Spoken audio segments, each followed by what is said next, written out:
안녕하세요. 제가 다발성 골단 이형성증이라는 희귀병 때문에 관절염이 심해져서 이번에 양측 인공 고관절 수술을 받게 됐어요. 이 수술을 받기까지 많은 고민을 했었는데요. 지금은 수술을 잘 끝내고 열심히 회복 중이에요. 이번 영상은 수술 전 검사부터 입원까지 아주 자세하게 얘기해 볼 거예요. 그럼 시작해 볼게요. 관절통이 일상생활이 불가능할 만큼 심해져서 한동안은 정말 힘들었어요. 진통제도 안 듣고 잠도 제대로 못 잤거든요. 병원에서 처방받은 약을 먹어볼까 하고 동네에 있는 정형외과 전문병원에 갔어요. 거기서 인공관절 수술을 해야 될 것 같은데 희귀병을 앓고 있으니까 큰 병원에 가서 검사를 다시 해보는 게 좋겠다고 하시더라고요. 그래서 약 처방을 받고 진료 의뢰서를 받아왔어요. 정형외과로 유명한 상급 종합병원 중에 가장 빨리 외래 예약을 할 수 있는 의사 선생님께 외래 예약을 해놓고 그동안은 처방받은 약을 복용하고 있었어요. 처방받은 약이 센 약인데도 효과가 전혀 없더라고요. 몸 관리를 위해서 식단 조절도 하고 수영도 하기로 했어요. 제가 146cm에 42에서 43kg를 항상 유지하고 있었는데요. 인바디를 쟀을 때 골격근량이 14.9, 체지방률이 33.8, 그리고 기초대사량이 987밖에 안 되더라고요. 근데 제가 적정 기초대사량이 1100kcal가 넘어야 하거든요. 근데 한참 모자라잖아요. 핑계를 대보자면 제가 관절이 워낙 안 좋다 보니까 운동을 할 수 없는 상태여서 그래서 이렇게 엉망이지 않을까. 아무튼 관절에 무리가 가지 않는 가장 좋은 운동이 수영이잖아요. 그래서 자유수영을 하게 됐는데 6개월치를 한 번에 끊으면 할인해준다는 말에 생각 없이 수술을 언제 할지도 모르는데 그냥 6개월치를 끊어버렸어요. 그래도 일단 정말 열심히 관리를 했고 체중 감량도 성공을 했어요. 기다리고 기다리던 외랫날이 왔고 진료를 받기 전에 고관절 엑스레이 촬영하고 설문지 작성을 먼저 했어요. 엑스레이 촬영은 전문 병원에서도 했지만 다시 찍는 걸 권하시더라고요. 설문지에는 선택하기 애매하고 비슷한 질문들이 정말 많았어요. 한 A4 용지 4장 정도? 가만히 있어도 아픈지, 또 얼마나 걸어야 아픈지, 계단을 오르내릴 때는 얼마나 아픈지, 또 잘 때 경련이 오는지, 양말을 신고 벗을 때 얼마나 아픈지. 그러니까 일상생활에서 느낄 수 있는 통증의 정도를 선택하는 질문이었어요. 현재 아픈 정도를 알기 위함도 있지만 수술 후에 동일한 설문을 다시 진행해서 얼마나 변화가 있는지 확인하는 용도로 사용한대요. 그리고 진료를 보는데 고관절 상태가 많이 안 좋아서 인공관절 수술을 하는 수밖에 없다고 하시더라고요. 아무것도 모르는 제가 엑스레이 사진을 봐도 관절이 많이 닳아있더라고요. 간단하게 고관절에 대해서 설명을 드리면 골반의 광골구와 대퇴골, 그러니까 허벅지뼈의 대퇴골두가 이렇게 맞물려서 이런 식으로 움직이는 구조인데요. 광골구랑 대퇴골두 사이에는 연골하고 지방층이 있어서 관절이 움직일 때 완충작용을 해준대요. 이게 제 고관절 엑스레이 사진인데요. 저는 연골은 이미 다 닳았고 대퇴골두까지 많이 닳아있는 상태였어요. 그리고 원형인 대퇴골두 윗부분이 많이 닳아있는 것도 보이실 거예요. 제가 지금 27살인데요. 젊은 나이에 인공고관절 수술을 그것도 양측을 해야 된다는 게 좀 무서워서 고민을 좀 해보겠다고 말씀을 드렸더니 수술 예약은 늦게 할수록 더 오래 기다려야 할 수도 있어서 미리 가장 빠른 날짜에 해놓고 고민을 한 다음에 수술 날짜를 변경을 하던 취소를 하던 이런 방식으로 가는 게 좋을 거라고 말씀해 주셨어요. 그래서 속전속결로 수술 전 검사, 외래, 입원, 수술까지 당일에 싹 예약을 해놓고 왔어요. 저는 양측 다 수술을 해야 되기 때문에 오른쪽을 먼저 진행하고 일주일 후에 왼쪽을 진행하기로 했어요. 그리고 집에 와서 부모님하고 상의를 하는데 지금까지 많이 아팠고 언젠간 해야 되는 수술이니까 지금 빨리 해치워버리자 라는 결론이 났어요. 아직 20대인데 내가 이런 수술을 한다니. 수술이 잘못되면 어떡하지? 흉터도 클 텐데 이런 걱정도 있었지만 수술을 하면 남들처럼 걷거나 뛸 수도 있겠지? 잠도 잘 자겠지? 앞바다리도 할 수 있겠지? 하는 기대가 조금 더 컸던 것 같아요. 수술 전에 필요한 검사를 받으려고 내원을 했어요. 필요한 검사에는 혈액 검사, 엑스레이, 심전도 검사, 골밀도 검사, CT, MRI가 있는데요. 저는 MRI는 입원하고 찍기로 해서 MRI 제외하고 나머지 검사만 진행했어요. 첫째 날처럼 보호자 없이 저 혼자 대중교통을 타고 병원에 갔어요.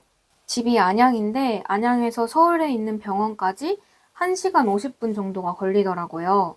그날따라 관절통도 심하고 근육통도 심했는데 CT 촬영 때문에 공복으로 가서 컨디션이 너무 안 좋더라고요.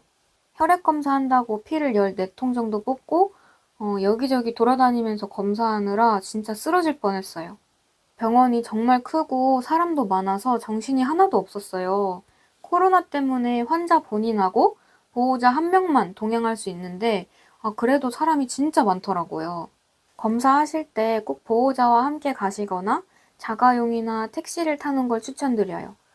그리고 CT 촬영 후에 간단하게 먹을 수 있는 음료나 간식도요. 수술 전에 마지막 외래를 갔어요. 지난번에 받았던 검사 결과도 듣고 입원하고 수술 관련 절차도 들으려요. 이번에는 보호자와 함께 와야 한다고 해서 엄마랑 같이 갔어요. 의사 선생님께서 첫 외래 때 말씀하셨던 내용부터 다시 설명을 해주셨고 검사 결과도 이상이 없다고 하셨어요. 제가 너무 걱정되고 긴장되는 마음에 질문을 엄청 적어갔거든요. 제가 적어갔던 질문하고 의사 선생님께서 해주신 답변을 정리해서 말씀드려 볼게요. 수술 방식은 엉덩이 쪽 절개가 아니라 비키니 라인 절개를 하고 전방 탈구로 진행한다고 하셨어요. 이 방식은 근육을 째지 않다 보니까 통증도 덜하고 회복 속도도 조금 더 빠르다고 하셨어요. 염증이나 탈골, 재수술 가능성도 적고요. 그리고 흉터 크기는 지방층에 따라 약간씩 차이가 나지만 보통 8에서 10cm 정도를 절개한다고 해요. 젊은 사람들은 회복 속도가 빨라서 두세 달 내로 회복한다고 하셨어요. 수술 시간은 수술 방법에 따라 다른데요. 후방 탈구의 경우에는 40분 정도면 가능하지만 근육을 째지 않는 전방 탈구의 경우에는 조금 더 정교한 기술이 들어가야 되기 때문에 1시간 20분 정도 걸린다고 하셨어요. 이건 수술 시간만 봤을 때고요. 수술 대기부터 회복까지는 총 3, 4시간 정도 걸린대요. 키는 무너진 만큼 커지는데 저는 연골뿐만 아니라 대퇴골두도 많이 깎인 상태라서 한 2cm 정도 커진다고 하셨어요. 그래도 150은 못 넘지만 저한테는 그 2cm가 정말 큰 선물이에요. 그런데 키가 크는 만큼 근육이나 피부가 타이트해진대요. 작아진 키에 적응한 제 근육하고 피부가 그만큼 늘어나야 하니까요. 보통 수술을 하고 이틀째에 목발이나 보행기를 사용해서 걷는 재활 운동을 하기 때문에 일주일 내로 퇴원을 하는데요. 저는 양측을 일주일 간격으로 수술을 하기 때문에 2주 정도 있는다고 하셨어요. 가능하대요. 안전하게 재활만 잘 해주면 금방 회복할 거라고 하셨어요. 앞바다리도 할 수 있대요. 수술 후 3개월 동안은 과한 움직임이나 무거운 걸 드는 행동은 좀 피하는 게 좋고요. 전방 탈구로 수술을 진행하다 보니까 허리를 뒤로 활처럼 꺾는 그런 자세는 좀 피하는 게 좋다고 하셨어요. 외래 팁을 말씀드리면 질문은 적어가시고 외래는 녹음하시는 걸 추천드려요. 집에 돌아와서 했던 질문이나 답변들이 기억 안 나면 말짱 꽝이잖아요. 제가 양측 인공고관절 수술 때문에 2주 동안 병원에 있어야 돼서 짐이 조금 많더라고요. 뭘 가져갔냐면 세면도구, 수건, 기초 화장품, 빗, 마스크팩. 마스크팩은 무슨 생각으로 가져갔는지 모르겠는데 가져가서 한 번도 안 했어요. 아픈데 무슨. 그리고 거울, 휴지, 물티슈, 비데티슈, 컵, 종이컵, 반찬. 반찬은 병원 밥이 맛이 없을 수도 있고 엄마하고 같이 생활을 해야 되다 보니까 반찬이 좀 모자랄 수도 있잖아요. 그래서 집 반찬을 좀 챙겨갔는데 멸치볶음, 오징어채, 매운 고추간장, 김 이렇게 챙겨갔거든요. 집 반찬은. 그리고 입맛 없을까봐 시장 닭강정, 초콜릿도 챙겼어요. 근데 병원 밥이 생각보다 양도 많고 맛도 있고 메뉴도 선택할 수 있더라고요. 편한 신발, 탁상용 선풍기, 휴대폰 충전기, 노트북. 노트북은 엄마랑 드라마하고 예능 보려고 챙겼는데 이것도 수술 전날 하루만 보고 켜지도 않았어요. 또 드라이 샴푸. 혹시나 머리 감기 힘들까봐 가져간 건데 이게 수술하고 나서 다음 날부터 휠체어에 타는 재활 운동을 해요. 그래서 휠체어를 타고 샤워실에 가서 이렇게 누워있으면 엄마가 머리를 감겨주실 수가 있거든요. 그렇게 해서 매일 감다 보니까 필요가 없더라고요. 그래서 그냥 당근에 팔아버렸어요. 그리고 이어폰 애착 인형. 이 인형은 영상에 담고 싶어서 한번 가지고 와볼게요. 얘인데요. G. 얘는 제가 10년 전에 평발 수술할 때도 같이 있던 앤데 보시면 얼마 전에 빨다가 이렇게 터져버려서 이렇게 꼬매서 아직까지 같이 지내고 있는 애입니다. 영상에 담아놓고 싶어가지고 데리고 왔어요. 마지막으로 엄마한테 필요한 여벌의 옷, 숟가락, 젓가락, 믹스커피도 추가로 챙겼어요. 제가 입원할 때 가져갈 물건을 좀 추천드릴게요. 첫 번째는 비데 티슈. 수술을 하고 나면 샤워를 못하니까 너무 찝찝하거든요. 그래서 정말 추천템이에요. 수건도 여러 개 가져가면 좋아요. 종이컵. 물이나 음료를 마실 때도 사용을 하지만 저는 침대에서 양치를 할 때 사용했거든요. 또 반찬. 아플 때는 꼭 집밥이 생각나잖아요. 그래서 한두 개는 챙겨가는 게 좋을 것 같아요. 오징어채는 정말 필수예요. 편한 신발. 병원에서도 꼭 가지고 오라는 물품 중에 하나인데요. 신고 벗기가 쉽고 재활할 때 편안한 신발을 가지고 오는 게 좋아요. 저는 크록스를 챙겼어요. 또 이어폰. 1인실이 아니라면 꼭 챙기세요. 함께 생활하는 공간이고 또 환자나 보호자 모두가 예민한 상태에서 큰 소리로 영상을 보거나 음악을 듣는 건 매너가 아니니까요. 담요. 추위를 많이 타시는 분들은 필요할 것 같고 보호자가 간이 침대에서 주무실 때 덮고 자야 하니까 필요할 것 같아요. 빼먹은 게 있더라도 병원 내에 큰 마트가 있어서 필요한 게 있거나 먹고 싶은 게 있으면 그때그때 가서 샀어요. 세상에 배달도 되더라고요. 저는 6인실에 입원을 했는데요. 제가 입원을 한 날에는 인공관절 수술 관련된 환자분들만 계셨는데 제가 2주 동안 있다 보니까 위암, 자궁암, 뼈암, 또 손가락 신경 관련된 환자분들도 같은 병실에 입원을 하시더라고요. 제일 먼저 키랑 몸무게를 쟀는데 키는 145.4cm였고요. 몸무게는 40.6kg였어요. 그리고 입원 생활 및 재활에 필요한 물품들을 받았는데요.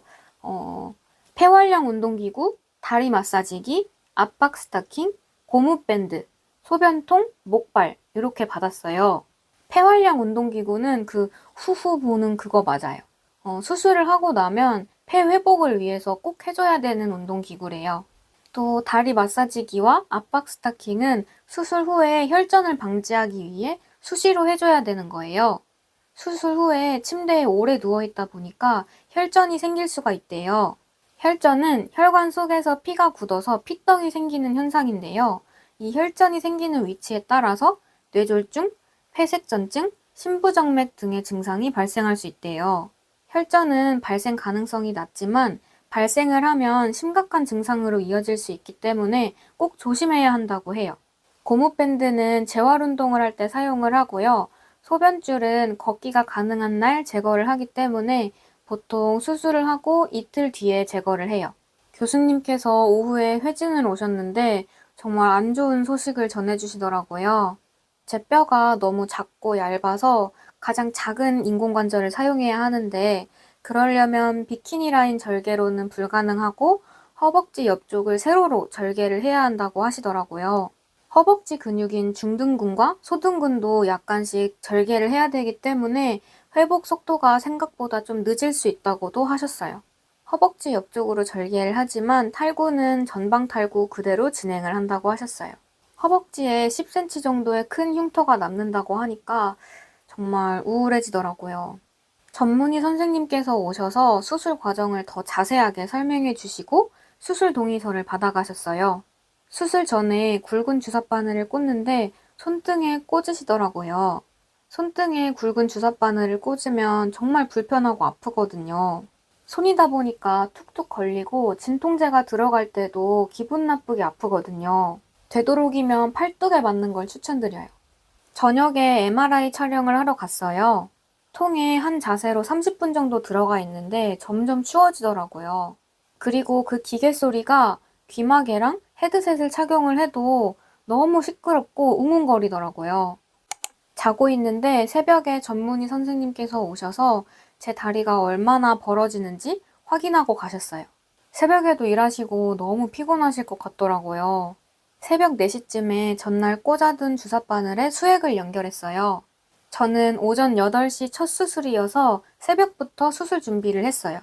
전날 저녁부터 금식이었는데 소염 진통제를 먹어야 해서 물을 아주 조금 마셨어요. 그리고 7시 반쯤에 수술장으로 이동을 했어요. 이번 영상은 수술 전 검사부터 입원까지 아주 자세하게 얘기해 봤는데요. 병원마다 과정이 다를 수 있다는 점을 고려해 주세요. 다음 영상에서는 이어서 수술과 입원 생활에 대해서 얘기해 볼게요. 영상 시청해 주셔서 감사합니다. 안녕.